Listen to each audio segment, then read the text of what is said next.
अमरावतीपासून 40 kilometre अंतरावर वसलेलं वाशिम जिल्ह्यातल्या कारंजा तालुक्यातलं क दर्जाचं तीर्थक्षेत्र भामदेवी हे स्वयंभू देवीसाठी प्रसिद्ध आहे। या ठिकाणची देवी सुद्धा स्वयंभू असल्याचं सांगण्यात येतं। तर जाऊया भामदेवीच्या अर्थात जगदंबेच्या दर्शनासाठी भामदेवीचा इतिहास जाणून घ्यायसाठी।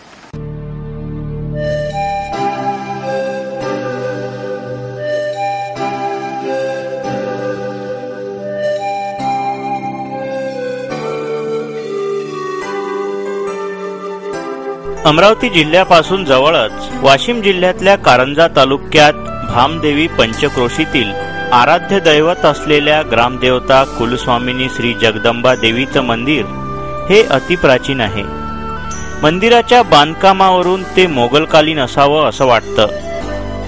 नवरात्री उत्सवादरम्यान भाविक येथे दूरदूरून दर्शना करता येतात। भक्तासाठी देव कुठे आणि कशा रूपात अवतरित होईल हे काही सांगता येत नाही। वाशिम जिल्ह्यातल्या कारंजा तालुक्यातलं भामदेवी हे असंच एक उदाहरण, ज्या ठिकाणी भक्तासाठी खताच्या ढिगाऱ्यातून देवी अवतरित झाल्याची कथा आहे। तर जाऊया भामदेवीच्या दर्शनाला।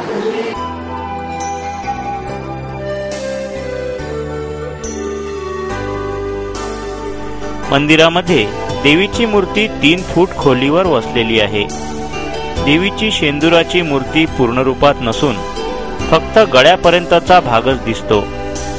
हळद कुंकू लिहिलेली नऊवारी पातळ नेसलेली, डोक्यावर चांदीचं मुकुट, हातामध्ये हिरवा चुडा आणि अलंकारांनी मढलेली श्री जगदंबा माता सर्वांचं मन आकर्षित केल्याशिवाय राहत नाही। मंदिराच्या निर्मितीबद्दल अशी एक कथा आहे की गावातील काही भक्त दर्शनाकरिता नियमित माहूरला जात होते। कालांतरानं वृद्धोपकाळामुळे ते जाऊ शकत नसल्याने त्यांनी येथूनच हात जोडले।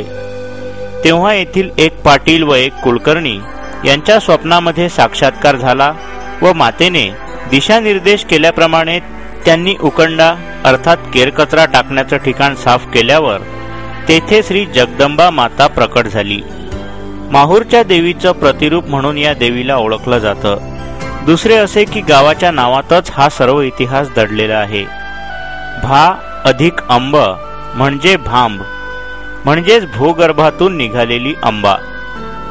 मुख्य मंदिरासमोर भव्य असा सभामंडप आहे। त्याच्याच उजव्या बाजूला भव्य भागवत मंडप आहे। मंदिराचे महाद्वार पश्चिम दिशेस आहे। सभामंडप, भागवत मंडप, दीपमाळ या सर्व बांधकामासाठी सर्व संचालक मंडळ, गावकरी मंडळींनी तन मन धनानं सहकार्य करून हे काम पूर्णत्वास नेलं आहे। तसेच मुख्य मंदिरावरील शिखर, उत्तराभिमुख प्रवेशद्वार, मंदिराच्या डाव्या बाजूकडील बांधकाम, संत साहित्य ग्रंथालय आदी नियोजित कामे लवकरात लवकर पूर्ण करण्याचा मानस संचालक मंडळ तसंच गावकरी मंडळींनी व्यक्त केला आहे। मंदिरामध्ये दररोज सकाळी अभिषेक, शाश्वत पूजा, आरती, दुपारी 12 वाजता भोग तसंच संध्याकाळी सामुदायिक प्रार्थना व आरती केल्या जाते। आरती व क्षमापन स्तोत्र नित्यनियमाने होत असतात। वार्षिक उत्सवामध्ये आश्विन नवरात्र, चैत्र नवरात्र, रामनवमी, कृष्ण जन्म, श्रावण मास ग्रंथ वाचन, काकडा आरती आदी उत्सव मोठ्या उत्साहानं साजरे केले जातात। भजन, कीर्तन व सर्व कार्यक्रमांना गावातील आबालवृद्ध बाहेरगावहून आलेल्या यात्रेकरूंची मोठ्या प्रमाणावर गर्दी असते। मंदिर परिसरात प्रवेश केल्यानंतर उजव्या बाजूला पुरातन शिवमंदिर नजरेस पडतं। या मंदिरावरची कलाकृती हे मंदिर सुद्धा मोगलकालीन असल्याची प्रचिती देतं। भामदेवी जवळच पुरातन शिवमंदिर वसलेलं आहे आणि या मंदिराची नकाशी अखंड दगडातून बनवलेलं हे जुनं वास्तुशिल्प या ठिकाणी हे तितकंच पुरातन असल्याची साक्ष देतं।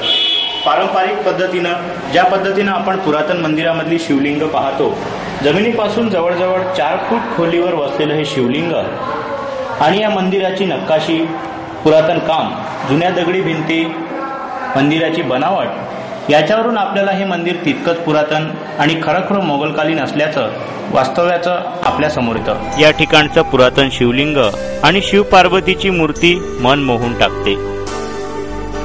नवरात्रीमध्ये भाविकांच्या अलोट गर्दीत, धुपाच्या सुवासात, सुमधुर स्वरात जेव्हा मातेची आरती केल्या जाते त्यावेळेस भाविकांच्या मनातला भाव जागृत झाल्याशिवाय राहत नाही।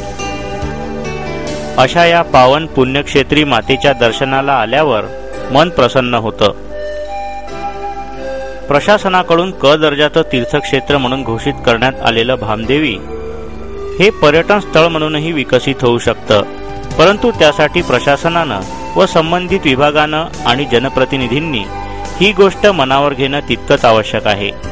तेव्हाच भूरूपातून अवतरलेल्या या जगदंबेच्या दर्शनास जास्तीत जास्त भाविक भक्त पात्र ठरू शकतील हे मात्र नक्की.